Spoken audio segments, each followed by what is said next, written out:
नमस्कार, के न्यूज में आपका स्वागत है। हमारा उत्तराखंड में मैं हूं आपके साथ दिग्विजय सिंह। देवभूमि की खबरों की शुरुआत करेंगे। इससे पहले एक नजर अब तक की सुर्खियों पर।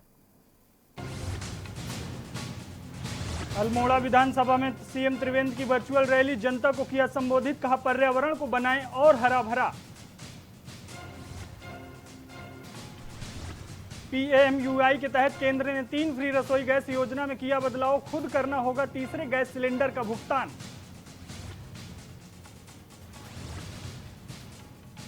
बीजेपी का वर्चुअल हथियार बनेगा धारदार, बूथ स्तर तक 10,000 से अधिक व्हाट्सएप ग्रुप बनाए जाएंगे। देहरादून में प्रदेश का पहला ई कलेक्ट्रेट शुरू, फाइलों के लिए अब नहीं काटने होंगे कार्यालय के चक्कर, जल्द ही अन्य जिलों में भी लागू होगी व्यवस्था। आज से चलेंगी रोडवेज बसें, मगर यात्रियों की जेब होगी ढीली, 67% तक ज्यादा देना पड़ सकता है किराया। और राज्य के सभी हिस्सों में पहुंचा मानसून, 5 जिलों में दिखेगा सबसे ज्यादा असर, मौसम विभाग ने जारी किया अलर्ट। आप देख रहे हैं के न्यूज, खबरों का सारथी। रुक करते हैं खबरों की ओर। मुख्यमंत्री त्रिवेंद्र सिंह रावत की विधानसभा डोईवाला में विकास कार्य और योजनाओं को लेकर समीक्षा बैठक की। घोषणा पर हुई प्रगति को लेकर राज्य मंत्री करण बोरा ने अधिकारियों से जानकारी ली। डोईवाला के विकास को लेकर की गई सीएम की घोषणाओं में से पूरी हुई हैं। एसडीएम के साथ सभी विभागों के अधिकारी बैठक में मौजूद रहे।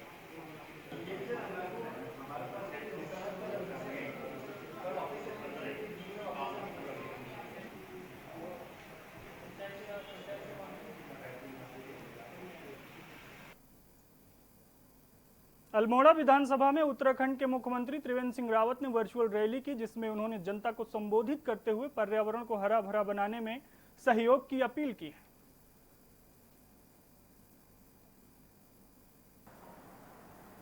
हमारे अल्मोड़ा क्षेत्र के लोकप्रिय विधायक और विधानसभा में उपाध्यक्ष आदरणीय श्री रघुनाथ सिंह चौहान जी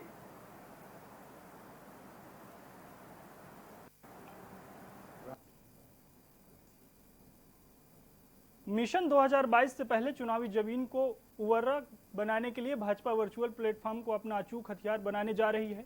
कोविड-19 महामारी से सामाजिक दूरी की मर्यादा का पालन करते हुए पार्टी अपने कार्यकर्ताओं और जनता से अपने संवाद को टूटने नहीं देना चाहती है। यही वजह है कि उसने अब तक प्रदेश जिलों और मंडलों से लेकर बूथ स्तर तक 10,000 से अधिक व्हाट्सएप ग्रुप तैयार किए हैं। यह सिलसिला अब भी जारी है। प्रत्येक विधानसभा में अब तक पार्टी से जुड़े लोगों के 500 मोबाइल नंबर जुटाए जा चुके हैं। यह संख्या आने वाले कुछ महीनों में और अधिक बढ़ेगी। लिहाजा संवाद के लिए पार्टी वर्चुअल हथियार को और धारदार बनाने का फैसला किया है। कोविड-19 महामारी की वजह से पार्टी ने वर्चुअल माध्यम को चुना है। वर्चुअल रैलियों, बैठकों, संवादों और कॉन्फ्रेंस का यह सिलसिला निरंतर जारी रहने वाला है।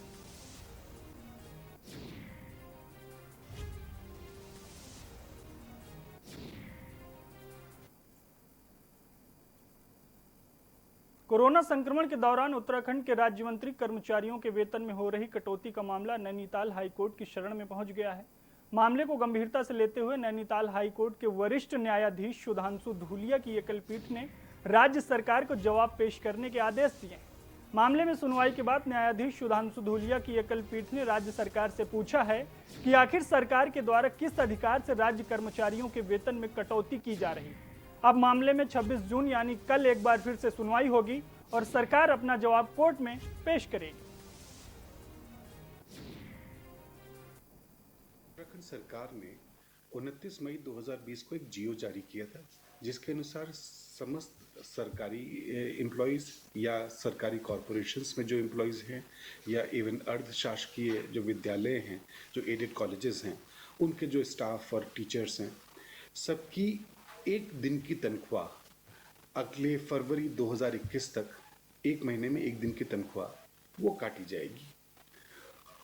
उस शासनादेश को चैलेंज किया गया है आज इस रिट पिटीशन द्वारा, जिसमें जो मुख्य ग्राउंड हैं वो ये है कि जो सरकार है, सरकार के पास में पावर नहीं है ऐसे किसी भी शासनादेश को इशू करने की। वर्तमान में युवाओं में बढ़ रही नशे की लत को रोकने के लिए पुलिस के द्वारा ड्रग जागरूकता सप्ताह मनाया जा रहा है। पिथौरागढ़ पुलिस अधीक्षक प्रीति प्रियदर्शनी की अगुवाई में ऑपरेशन उदय अभियान चलाया जा रहा है, जिसके तहत युवाओं को नशे से दूर करने के लिए एक रैप सॉन्ग बनाया गया है, जिसमें युवा नशे में कैसे जाता है और नशे में कैसे बर्बाद होता है, फिर किस तरह से पुलिस युवाओं को नशे से दूर कर रही है। रैप सॉन्ग को लोग खूब पसंद भी कर रहे हैं। पुलिस उपाधीक्षक राजन सिंह रौतेला ने कुमाऊनी भाषा में युवाओं ने नशा करने की अपील की।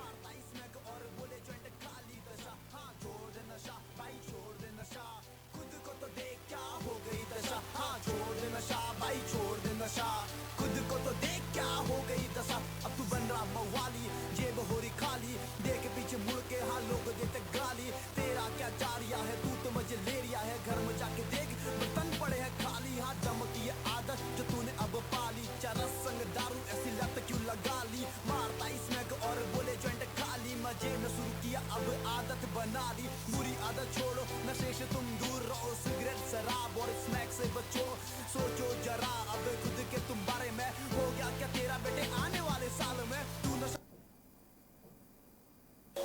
पुलिस अधीक्षक पिथौरागढ़ श्रीमती प्रीति प्रियदर्शनी निर्देशन में एक ऑपरेशन चलाने जाने जैक नाम छू ऑपरेशन उदय।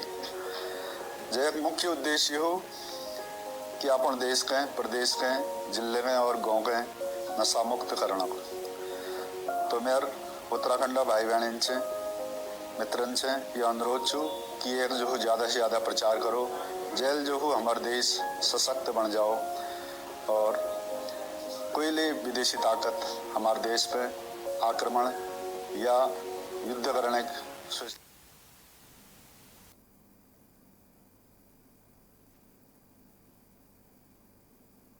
और बागेश्वर में कोरोना वायरस को फैलने से रोकने और आम जनमानस को संक्रमण से बचाने और उपाय के बारे में डीएम रंजना राजगुरु के निर्देश पर जागरूक किया जा रहा है। बता दें कि जनपद स्तर पर गठित प्रचार प्रसार टीमों द्वारा जनपद के विभिन्न क्षेत्रों में जाकर वहां के स्थानीय लोगों को कोरोना संक्रमण से बचाव और रोकथाम के संबंध में विस्तार पूर्वक जानकारी दी जा रही है, जिसमें 2 गज की दूरी, फेस कवर तथा हाथ धोने जैसे महत्वपूर्ण पहलुओं के बारे में और आयोग सेतु ऐप के बारे में भी स्थानीय लोगों को जागरूक किया जा रहा है।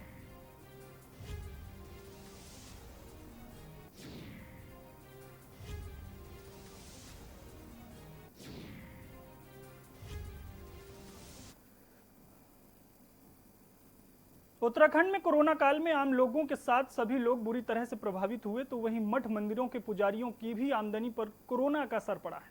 पूजा पाठ पर आश्रित पुजारियों की किसी ने मदद नहीं की, लेकिन अब कांग्रेस ने डोईवाला के सभी मठ मंदिर के पुजारियों की मदद के लिए हाथ बढ़ाया है और हर पुजारी को 1000 आर्थिक मदद देने का फैसला किया है। डोईवाला नगर कांग्रेस के अध्यक्ष राजवीर खत्री ने जानकारी देते हुए बताया कि नगर कांग्रेस कमेटी आज से हर पुजारी को आर्थिक सहायता देकर उनकी छोटी सी मदद कर रही है, जिसकी शुरुआत दुधली रोड पर सत्तीवाला के पुजारियों से की जा रही है।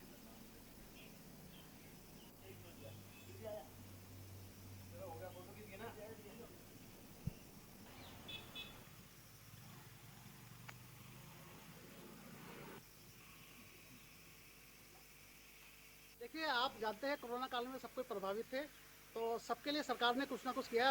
हमारे जो धार्मिक स्थल के पुजारी थे वो कहीं ना कहीं इस चीज़ से अछूते रहे हैं, तो हमारे कांग्रेस परिवार ने सोचा कि क्यों ना अपने धार्मिक स्थलों के जो पुजारी हैं उनके लिए कुछ ना कुछ मदद की जाए। उसमें परिप्रेक्ष्य में मैंने सबसे बात करी। हमारे चेयरमैन प्रतिनिधि सागर भाई भी थे और हमारे सारे जितने भी पार्षद हैं सब ने मिलकर एक मदद की। आम आदमी पार्टी के प्रदेश अध्यक्ष एस कलेर ने आज सितारगंज का दौरा कर आम आदमी पार्टी के कार्यकर्ताओं में जोश भरते हुए 2022 के चुनाव में जुट जाने की अपील की है। उनका कहना था कि आम आदमी पार्टी कार्यकर्ताओं को जो बूथ कमेटियों को बनाने में दिक्कतें आ रही हैं या फिर लोगों की जो भी समस्याएं हैं उनके साथ रूबरू होंगे।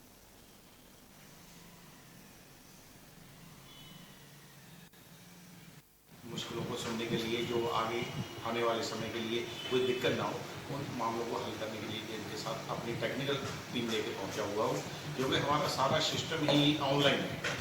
बूथ पे जो भी संगठन बन रहा है उसकी सीधा इंग्रीडियंट डल रही है और दिल्ली तक जा रही है, ताकि पे एक आदमी का हमें काम दिखता है शाम को। जहाँ कोई छोटी मोटी प्रॉब्लम आ रही थी उनको हल करने के लिए हम पहुँचे।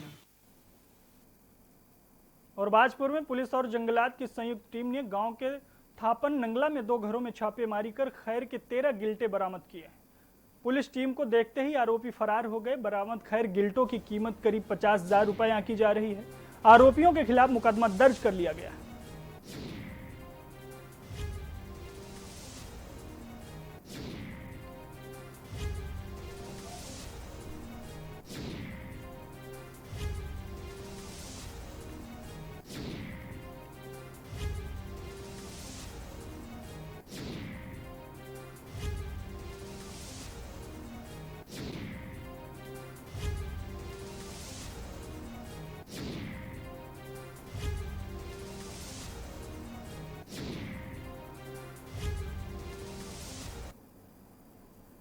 देवभूमि उत्तराखंड में मानसून अपनी दस्तक दे चुका है। ऐसे में आपदा के लिहाज से संवेदनशील उन गांवों में जहां सामान्य फोन्स की कनेक्टिविटी नहीं रहती है, वहां पर एसडीआरएफ सैटेलाइट जीपीएस सिस्टम के फोन्स दे रहे हैं, जिसमें मानसून में होने वाली घटनाओं की जानकारी ग्रामीण प्रशासन को दे रहे हैं। एक रिपोर्ट देखिए।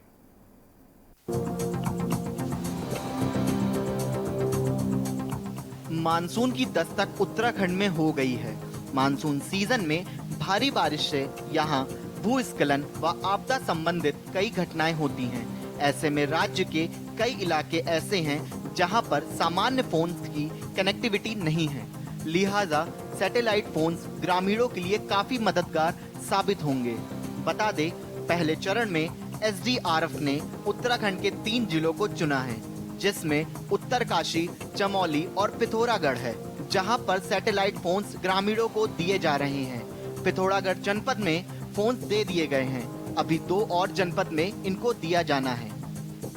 एसडीआरएफ सेना नायक तृप्ति भट्ट ने बताया कि उत्तराखंड के ऐसे क्षेत्र जहां पर सामान्य मोबाइल काम नहीं करते हैं, पहले चरण में 3 जिलों में वितरण की प्रक्रिया शुरू हो गई है।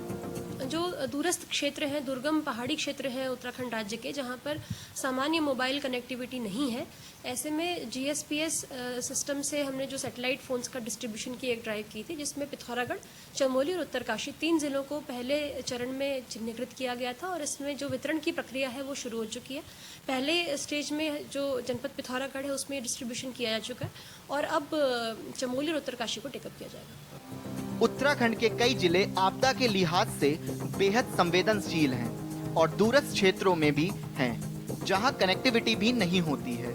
ऐसे में किसी भी तरह की घटना होने पर ये फोन्स ग्रामीणों के लिए मददगार साबित होंगे। साथ ही सूचना मिलने पर प्रशासन और एसडीआरएफ के जवान भी समय रहते घटना स्थल पर पहुंच सकेंगे। देहरादून से के न्यूज के लिए राजेश वर्मा की रिपोर्ट।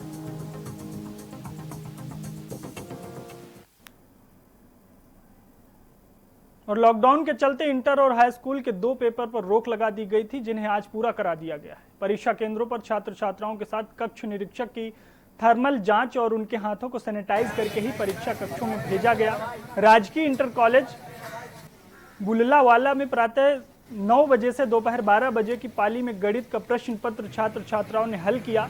परीक्षा की तैयारी के लिए लंबा समय मिल जाने के कारण परीक्षार्थियों को पेपर हल करने में दिक्कत नहीं आई। गणित के प्रश्न पत्र के साथ ही हाई स्कूल के सभी पेपरों की परीक्षा संपन्न हो गई है। वहीं दूसरी पाली में इंटरमीडिएट संस्कृत की परीक्षा हुई। परीक्षा शुरू होने से पहले केंद्र में ड्यूटी के लिए पहुंचे सभी अध्यापकों और छात्र छात्राओं की थर्मल जांच की गई और पूरे विद्यालय को सैनिटाइज किया गया। प्रधानाचार्य शरद शर्मा ने बताया कि हमारे केंद्र पर हाई स्कूल इंटरमीडिएट की सभी परीक्षाएं बुधवार को संपन्न हो गई हैं और शिक्षा विभाग के सभी दिशा निर्देशों का पालन परीक्षा के दौरान किया गया है।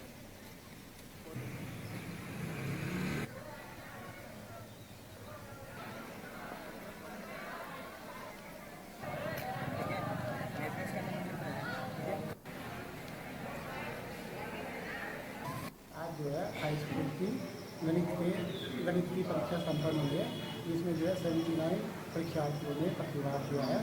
सभी बच्चों ने अच्छे प्रश्न पत्र को हल किया है और हमने जो है केंद्र पर पूरे निर्देश के साथ उनका अनुपालन करते हुए परीक्षा को संपन्न किया। केदार घाटी की जनता के लिए बांसवाड़ा केदारनाथ हाईवे में नासूर बन गया है। बारिश होने पर राजमार्ग घंटों के लिए बंद रहा है, जिस कारण लोगों की आवाजाही में खासी परेशानियां उठानी पड़ रही हैं। सुबह से के समय आरजीबी की मशीनों की मदद से राजमार्ग को खोला गया, लेकिन कुछ देर बाद भारी भरकम मलबा और पत्थर आने से राजमार्ग फिर से बंद हो गया, जिसे खोलने की मशक्कत की जा रही है। राजमार्ग के बंद होने से दोनों ओर सैकड़ों की संख्या में वाहन फंसे हुए हैं। दरअसल केदार घाटी की life line Rudraprayag Gaurikund highway पर ऑल वेदर निर्माण से कई डेंजर जोन उभर आए हैं।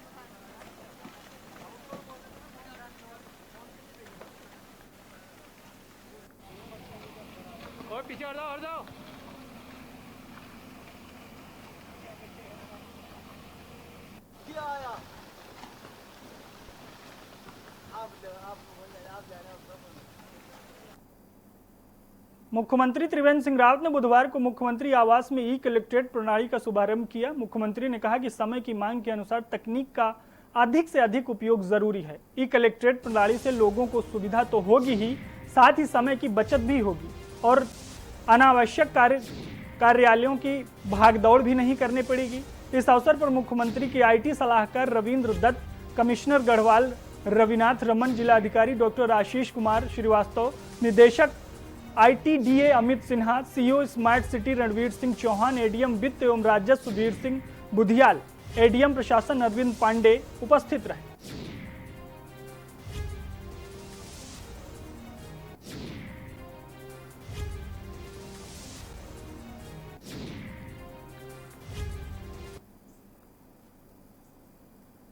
देहरादून के रायपुर अंतर्राष्ट्रीय क्रिकेट स्टेडियम को अस्थायी कोविड सेंटर के रूप में तब्दील करने की तैयारियां चल रही हैं। 2000 बेड्स का ये कोविड सेंटर उत्तर प्रदेश और उत्तराखंड का सबसे बड़ा कोविड सेंटर होगा। उत्तराखंड में कोरोना के केस लगातार बढ़ रहे हैं। देहरादून में अब तक कुल 600 के लगभग केस सामने आ चुके हैं। बढ़ते मामलों को देखते हुए देहरादून के अंतर्राष्ट्रीय क्रिकेट स्टेडियम को अस्थायी कोविड सेंटर के रूप में तब्दील कर दिया गया है।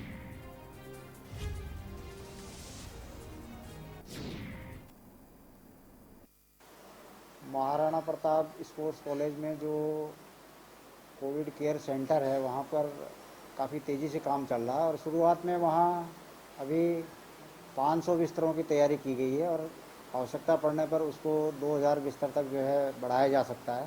तो उसमें काफ़ी तेज़ी से काम चल रहा है और वहाँ के लिए चिकित्सा दल तैनात करने के लिए हम लोग जो है चिकित्सकों को और चिकित्सा कर्मियों को अभी से चिन्हित कर रहे हैं। देखिए, जो वहाँ बनाने का इसमें चल रहा है वो राज्य सरकार के निर्देशों पर इसको किया जा रहा है और लगभग 1000 बेड वहाँ पर अभी तैयार किए जाएंगे। ये कोविड केयर सेंटर होगा और यहाँ पर वो लोग रखे जाएंगे जिनके पास जो है सिम्टम्स, माइल्ड सिम्टम्स हैं, बहुत कम हैं, उनको कोई एसिम्टोमेटिक लोग हैं, ऐसे लोग वहाँ पर रखे जाएंगे और उसके बाद 10 दिनों के अंदर जो भारत सरकार की गाइडलाइन है वहाँ तक रख के उसके बाद उनको रिलीज़ किया जाएगा। अभी ऐसे हमारे पास 1000 बेड ऑलरेडी उपलब्ध हैं जो इस समय वर्किंग है कोविड केयर सेंटर में और 1000 ये और बनाए जा रहे हैं। रुड़की जेल में बंद कैदी का एक वीडियो इन दिनों जमकर वायरल हो रहा है। ये वीडियो कुख्यात बदमाश चीनू पंडित द्वारा बनाया गया है, जिसमें शाहबाज नाम का कैदी जेल प्रशासन पर नशे का इंजेक्शन देने के बाद पिटाई का आरोप लगाते हुए और अपने घाव दिखा रहा है। इसके बाद दूसरे कैदी जेल प्रशासन मुर्दाबाद के नारे लगा रहे हैं। वायरल वीडियो में कुख्यात चीनू पंडित भी दिखाई दे रहा है, जिसमें सबसे बड़ा सवाल ये उठ रहा है कि आखिरकार जेल में मोबाइल कैसे पहुंचा। वीडियो वायरल होने के बाद जेल प्रशासन में हड़कंप मच गया है। मामले में ज्वाइंट मजिस्ट्रेट रुड़की नमामि बंसल ने बताया कि अभी कुछ दिन पहले ही सभी कैदियों का स्वास्थ्य परीक्षण हुआ था, जिसमें सब ठीक थे। जेल में मोबाइल के सवाल पर ज्वाइंट मजिस्ट्रेट ने कहा कि बैरिकों की तलाशी ली जा रही है, जल्दी ही आवश्यक कार्रवाई अमल में लाई जाएगी।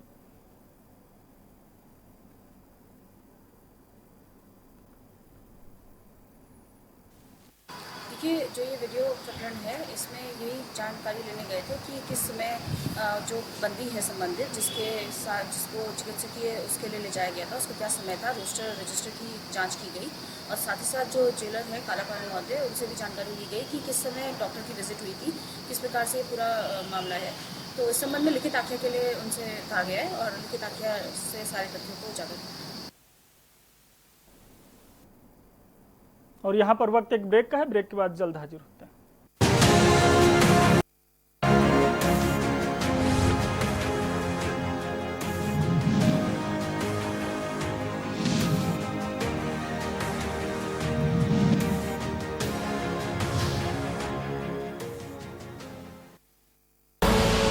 आप देख रहे की न्यूज, खबरों का सारथी। खुदी को आजमाया है तो ये अंदाज आया है, खुदी को आजमाया है तो ये अंदाज आया है। तुम में भी मैं हूं, शुद्ध प्लस पान मसाला।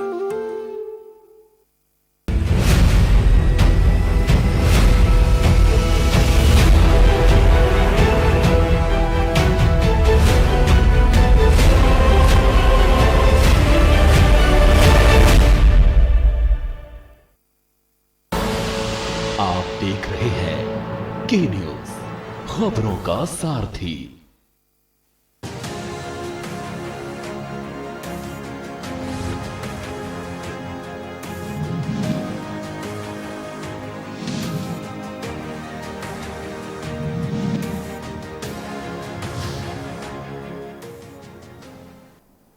ब्रेक के बाद आपका स्वागत है। खबरों में आगे बढ़ते हैं। कोरोना काल में बढ़ती महंगाई को लेकर पूरे देश में हाहाकार मचा है, तो वहीं विपक्षी पार्टी के नेताओं ने सरकार के खिलाफ मोर्चा खोल दिया है। ऊधम सिंह नगर के सीमांत खटीमा में कांग्रेस महासचिव भुवन कापड़ी की अगुवाई में कांग्रेसी कार्यकर्ताओं ने साइकिल रैली निकालकर बढ़ते डीजल पेट्रोल के दामों को लेकर सरकार के खिलाफ नारेबाजी कर आक्रोश व्यक्त किया। रैली का नेतृत्व कर रहे प्रदेश महासचिव भुवन कापड़ी ने सरकार पर आरोप लगाते हुए बताया है कि इतिहास में पहली बार बीते 10 दिनों में पेट्रोल डीजल के दामों में बढ़ोतरी की गई है। उन्होंने बताया कि मामले में महंगाई पर देश विश्व गुरु की भूमिका निभा रहा है।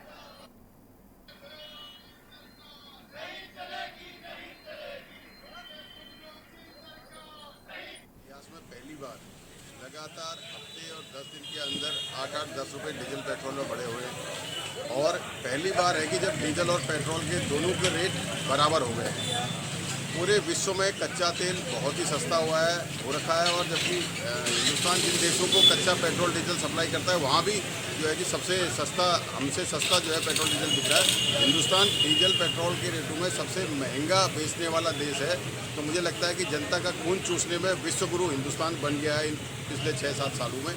तो डीजल पेट्रोल के रेट बढ़ने से सिर्फ वाहनों की परेशानी नहीं होगी, जो ट्रांसपोर्टेशन है वो महंगा हो गया, तो जो डेली यूज का सामान है, जो लोगों को सामग्री खरीदनी बाजार में, वो भी लगातार महंगी होती जा रही है। उसका मुख्य कारण यही डीजल और पेट्रोल के रेट बढ़ना है।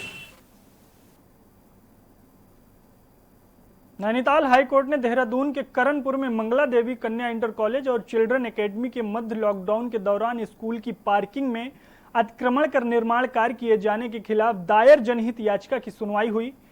एमडीडीए की तरफ से कोर्ट को अवगत कराया गया कि वहां पर हुए अवैध निर्माण को सील कर दिया गया है। कोर्ट की खंडपीठ ने याचिकाकर्ता से स्कूल प्रबंधक को पक्षकार बनाकर जिलाधिकारी और स्कूल प्रबंधक से 4 सप्ताह में जवाब पेश करने को निर्देश दिए।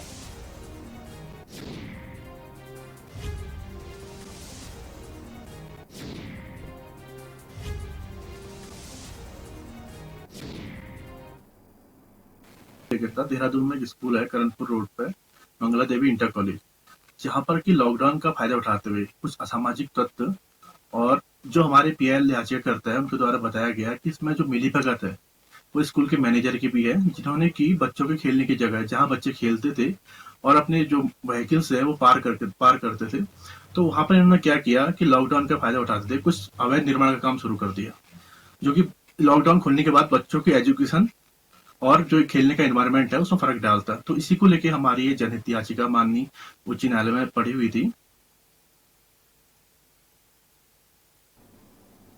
हल्द्वानी में गौला नदी में अचानक छोड़े गए पानी में खाना निकासी गेटों में खनन करने आए डंपर डूब गए। सिंचाई विभाग और वन विकास निगम के आपसी सामंजस्य न होने के चलते खामियाजा वाहन स्वामियों को भुगतना पड़ा है। अचानक नदी में आए पानी की वजह से मजदूरों और वाहन स्वामियों को भागने तक का मौका नहीं मिला। देखते ही देखते गोला में बाढ़ जैसी स्थिति पैदा हो गई। गोरा पड़ाव और मोटा हल्दू गेट में जहां मजदूरों ने दौड़ लगाकर अपनी जान बचाई, तो वहीं 3 डंपर नदी में बह गए। वाहन स्वामियों का अधिकारियों के प्रति भारी आक्रोश है कि बिना किसी अलार्म के गेट खोल दिया गया। वहीं सिंचाई विभाग के अधिकारियों का कहना है कि अलार्म बजाने के साथ ही वन निगम को सूचना दे दी गई थी। सुबह पानी की मात्रा कम थी, गेट भी खुले थे कि तभी अचानक 8000 क्यूसेक पानी पहाड़ से बरसात होने की वजह से बढ़ गया, जिसकी वजह से गोलना नदी उफान पर आ गई। 6 से 7 गाड़ियां डूबी हुई हैं पानी में, मोटालदो और गोरपाव गेट के मध्य में। आज रात पहाड़ों में बारिश हुई है। वन निगम को सबको सूचना कर दी गई है कि किसी को भी जो है मंदिर उसमें न जाने दें, नदियों में। हमारी डीएलएम से सीधे खुद भी बात हुई है, उनका कहना है कि सभी मजदूरों को हटा दिया गया है। कोई ऐसे वाहन रहे होंगे जो कि अंदर की तरफ खड़े थे, कोई थोड़ा स्थान उनका परिवर्तित हुआ होगा। किसी प्रकार की जनहानि की कोई सूचना नहीं है, सबको सूचना दे दी गई है और आगाह किया गया है कि बिल्कुल जब तक नदी में पानी है घुसेंगे नहीं। हमारा उत्तराखंड में फिलहाल इतना ही। आप देखते रहिए के न्यूज़। नमस्कार।